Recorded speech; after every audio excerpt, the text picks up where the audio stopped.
Salut à tous, donc aujourd'hui on va voir comment reboucher la semelle de ses skis ou de son snow quand l'impact est suffisamment profond pour avoir traversé la semelle en elle-même et atteint le noyau, ou plutôt la peau en fibre de verre qui le protège.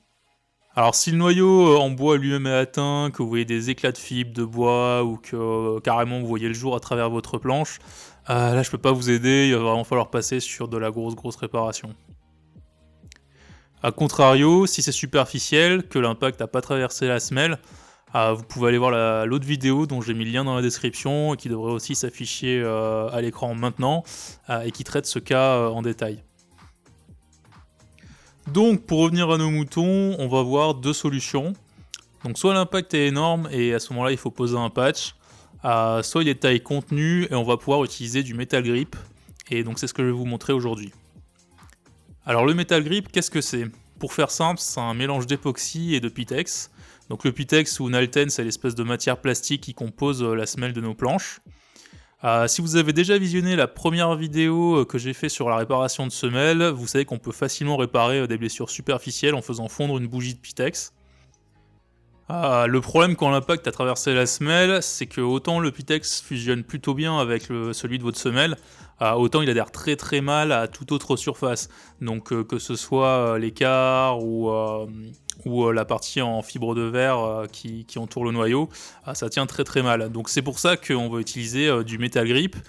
Et le metal grip, c'est grâce à l'époxy qui contient, qui va très bien tenir justement donc sur la fibre de verre ou le métal de vos quarts quand on a un impact par exemple situé contre l'écart.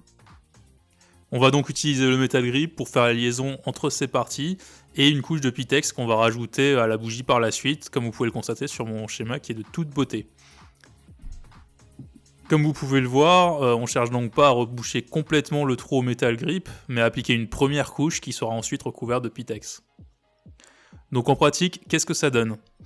La première étape, ça va être de nettoyer un peu le ou les trous qu'on veut reboucher, c'est-à-dire découper les petits morceaux de semelle qui sont restés accrochés pour que ce soit relativement propre. L'idée, c'est d'avoir une base solide pour notre réparation, donc avec un cutter ou un couteau qui coupe bien, vous pouvez faire un petit peu le ménage pour avoir quelque chose de propre.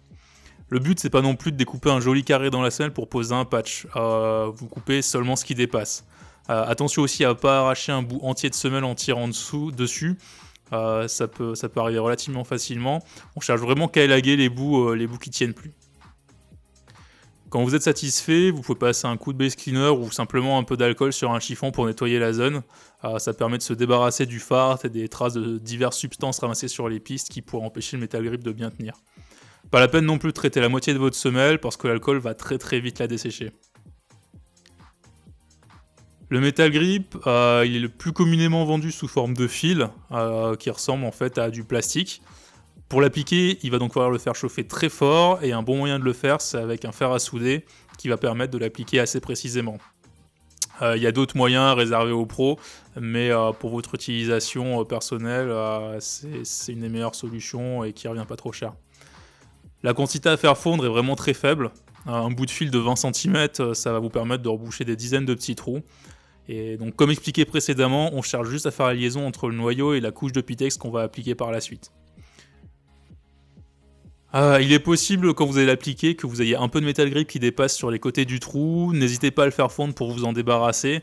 Parce que bon, l'époxy ça glisse pas franchement bien, donc on n'a pas vraiment envie qu'on ait des choses qui dépassent une fois qu'on aura rajouté notre couche de Pitex par dessus. Une fois que ça s'est solidifié, vous pouvez encore retravailler un petit peu la matière si besoin et couper au cutter si ça dépasse. La dernière étape, elle rejoint mon autre vidéo sur le sujet. On applique simplement du Pitex à la bougie pour reboucher complètement le trou. Comme expliqué par ailleurs, essayez au maximum de garder une flamme bleue pour éviter les dépôts de carbone et faire tenir au mieux possible la matière appliquée.